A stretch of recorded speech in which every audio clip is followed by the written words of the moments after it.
Hey YouTube, coming back with you about another topic.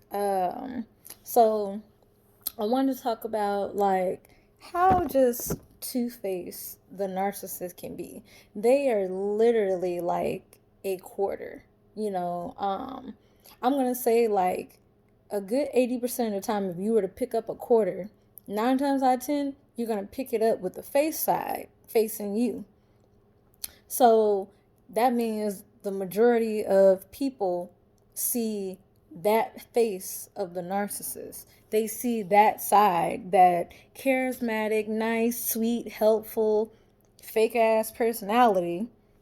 Meanwhile, the people who are closest to this narcissist, families, lover, some friends, well, generally they don't really have friends. They have more enablers and flying monkeys, people who are followers, um, and that do whatever the narcissist says to do. So those are considered their friends. But it's just crazy. Like a lot of people, they don't understand this type of abuse unless they've actually been through it or they've experienced it from somebody.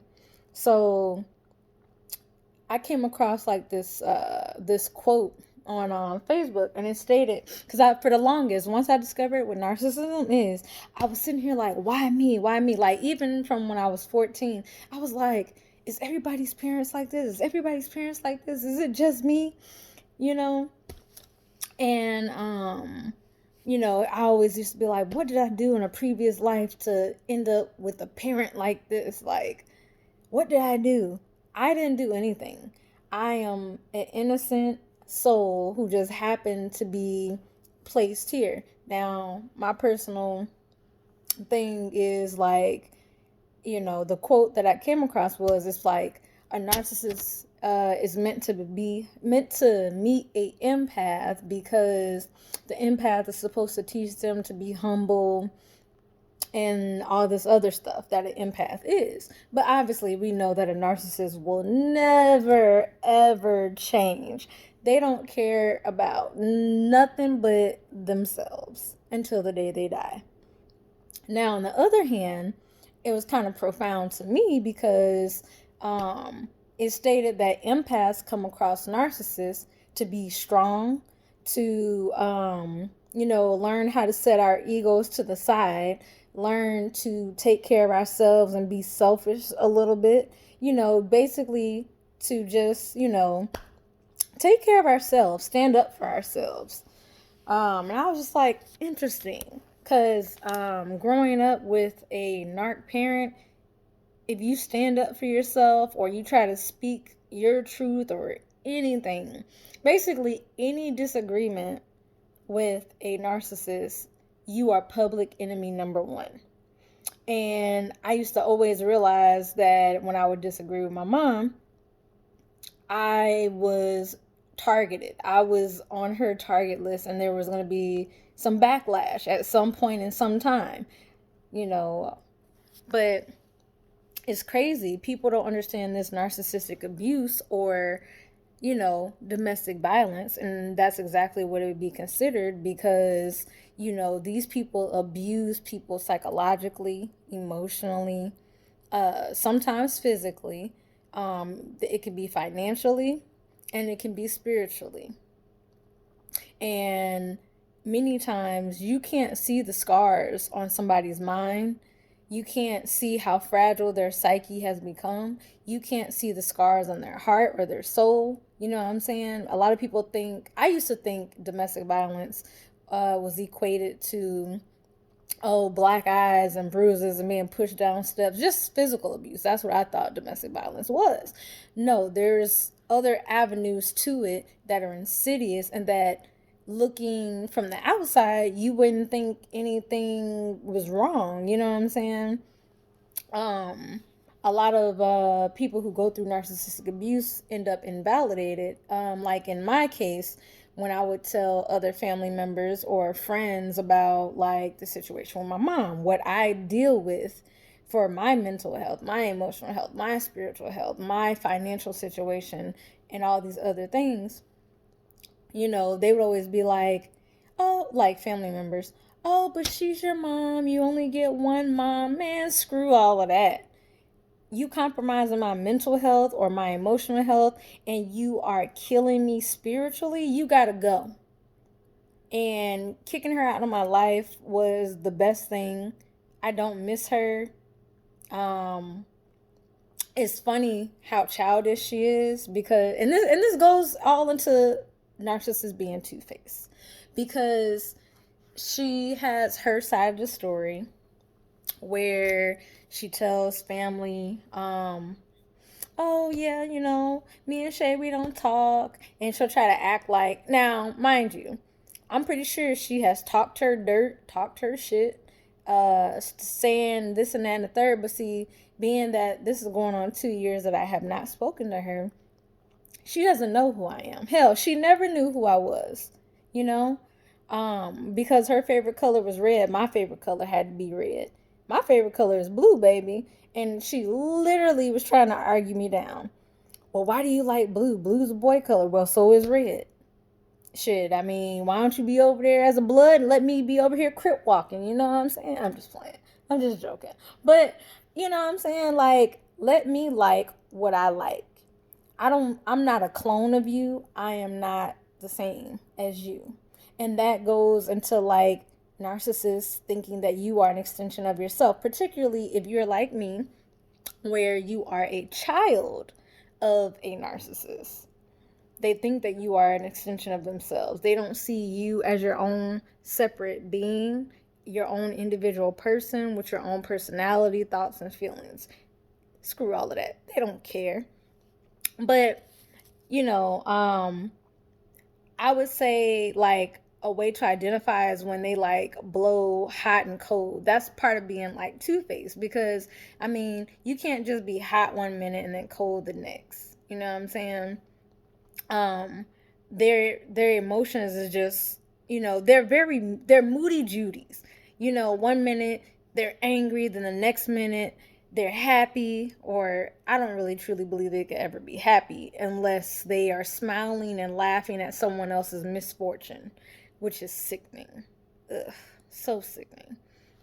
But I originally thought that like my mom was bipolar, because one minute it's I hate you, and then like a couple minutes later, if not in that same minute, it's I love you. You know what I'm saying? Like, I have the right to tell you no. If I tell you no and it's like, oh, I hate you, then it's like, okay, then you are not meant for me. You can go ahead and go your own way. But they are very two-faced. I remember um my mom called my job. She got mad that I stopped answering my phone for her. Like, I literally ignored my phone. Every time she called me, I wouldn't answer. So she got mad and started calling my job.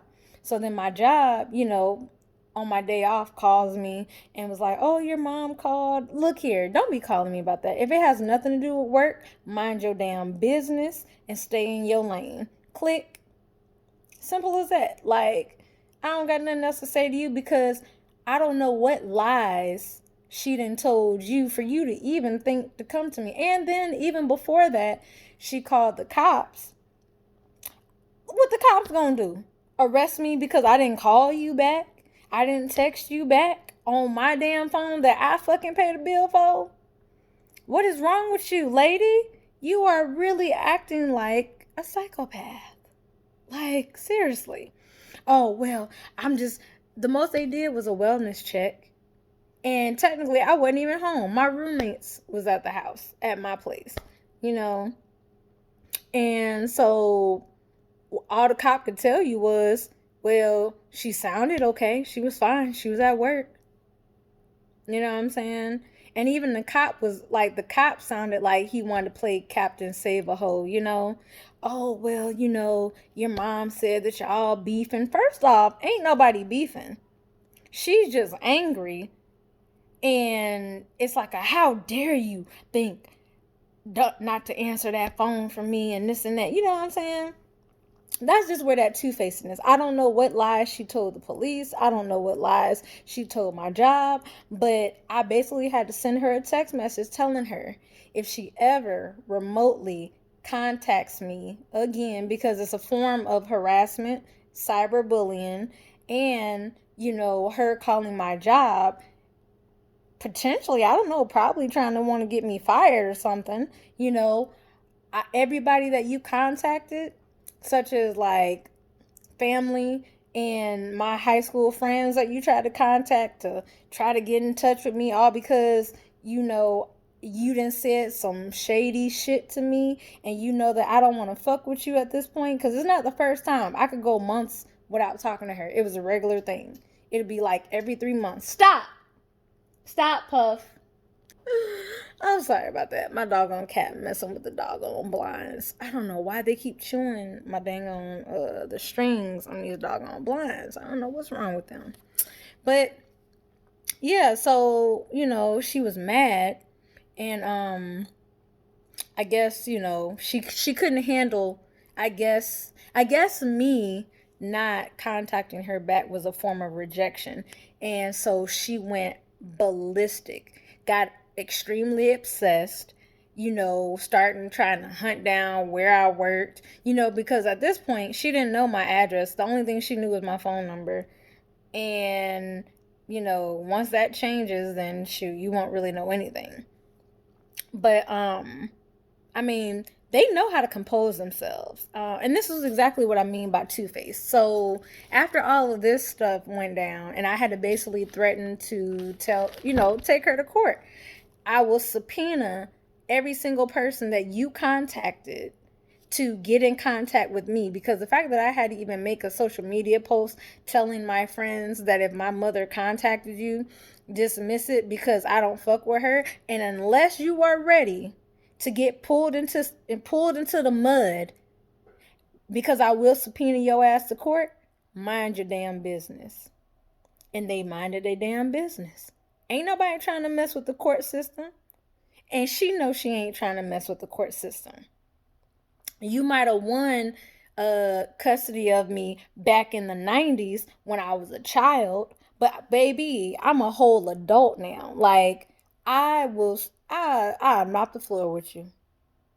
Just off the plain idea of I have a track record. I have the text messages, voicemails. I have a track record of how crazy you are. So test me if you want, because it wouldn't even surprise me if she came across my channel and watched me. So test me and you will be tried. It's simple as that.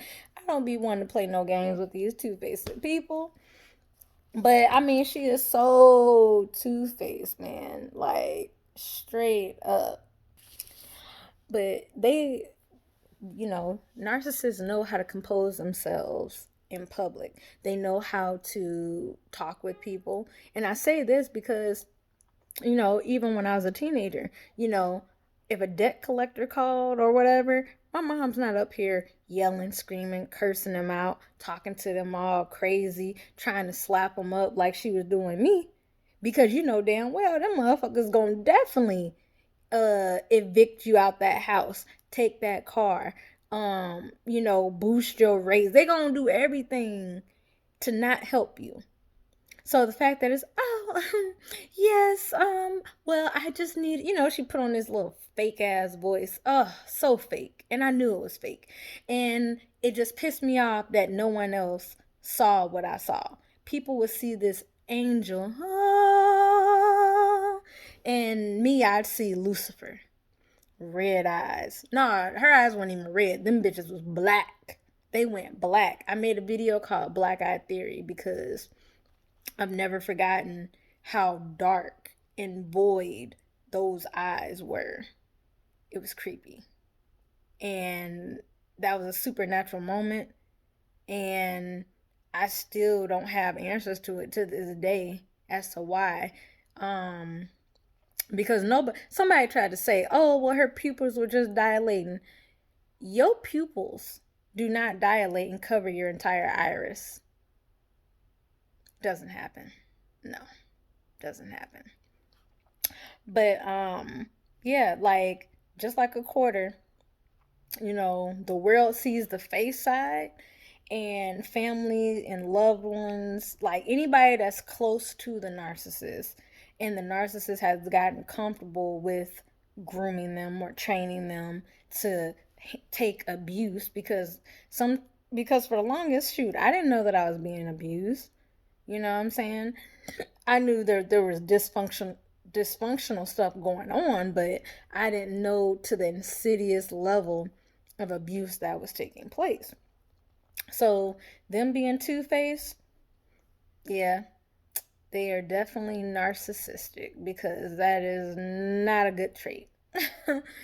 but but and what's crazy is I can tell that like my mom is definitely two-faced. The fact that complete strangers who don't know me, who don't know her, who don't know our family, they meet, and it's crazy how many times that this has happened. It's crazy, but complete total strangers will meet her, have conversations with her or whatever, and at some point in the conversation she brings me up, obviously, because when they actually meet me and run into me, then it's like, what is going on? um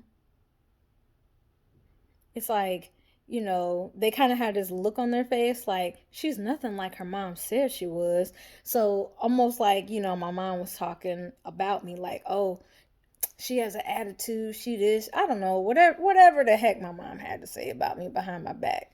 But and there's been a couple of them that have told me what my mom has said behind my back. And then when I would confront my mom about it, she'll, oh, they're lying. I didn't say that. Da da da da da da. Mm-mm. The only person that's lying is you because you're too cowardly to just be honest. And I know that she is a coward. That's another thing about narcissists. They are generally cowards. They are generally cowards because the fact that even to this day, 2 years no contact, you have to put other family members that are family members that I don't talk to regularly, but I have no beef with either. You want to sit there and have them call me or contact me. I'm not afraid to put your business out there. I'm not afraid to tell the world my story of being narcissistically abused. If you don't like the stigma that goes along with this psychological disorder, mental disorder, or whatever, that's not my business. Change. But we know that all narcissists are not going to change. But beware of two-faced people. All right, y'all. Be safe.